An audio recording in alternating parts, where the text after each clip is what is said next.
जय श्री कृष्ण। जब व्यक्ति किसी के स्वरूप को जान जाता है तभी उसको उसकी वास्तविकता का ज्ञान होता है। अब जब अर्जुन ने श्री कृष्ण की विराट रूप में उनके अलौकिक रूप को देखा तो उनकी वास्तविक सत्ता का ज्ञान उनको हुआ। तभी तो वह बार बार कहता है कि आप सृष्टि के आदि कारण हैं, आप ब्रह्मा को उत्पन्न करने वाले हैं। और आज भी इसी बात को वो आगे कहता है, वायु यमो अग्नि वरुणः शशांका प्रजापति त्वं प्रापिता महाश्च नमो नमस्ते अस्तु सहस्त्रकृत्वा पुनश्च भूयो अपि नमो नमस्ते। वो कहता है कि आप वायु यम अग्नि जल और चंद्रमा के देवता हैं,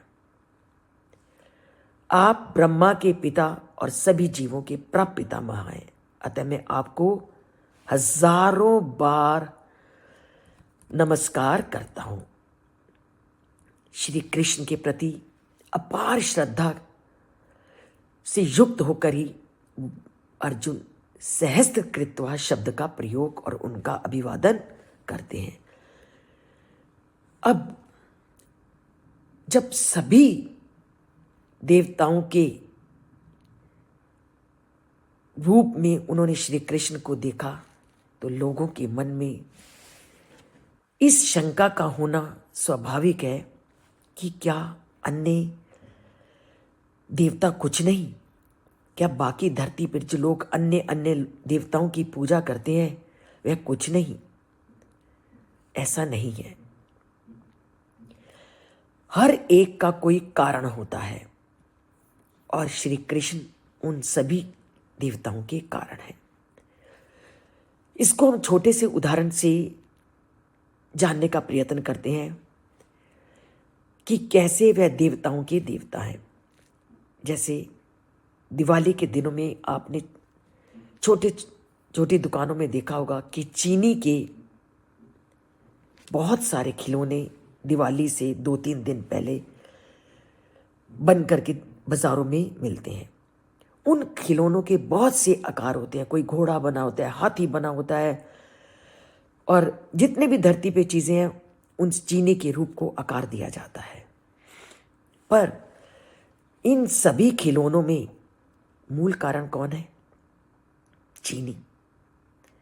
चीनी उन सब का मूल कारण है। इसी प्रकार जितने भी देवता हैं उन सब का अस्तित्व है, पर उन सब का जो मूल है वो परम पिता परमात्मा है।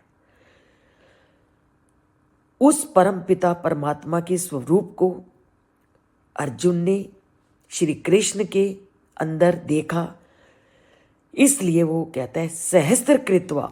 इस शब्द का प्रयोग करके कहते हैं कि मैं तुझे हजारों प्रकार से प्रणाम करता हूं।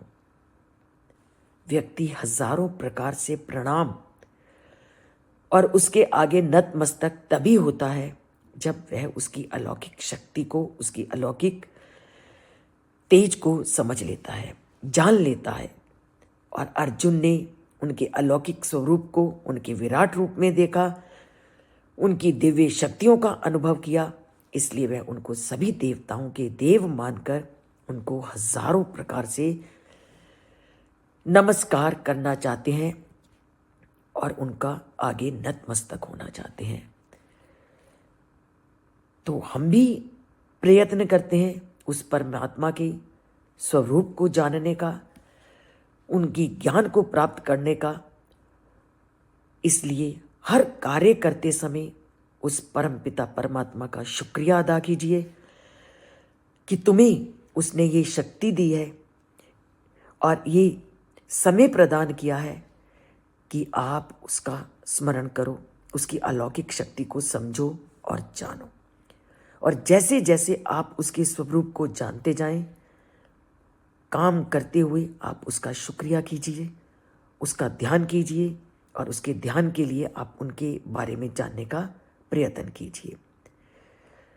और जैसे जैसे आप उनको जानने का प्रयत्न करेंगे तो आप उनके पास पहुंचने का अपने आप रास्ता खोजेंगे।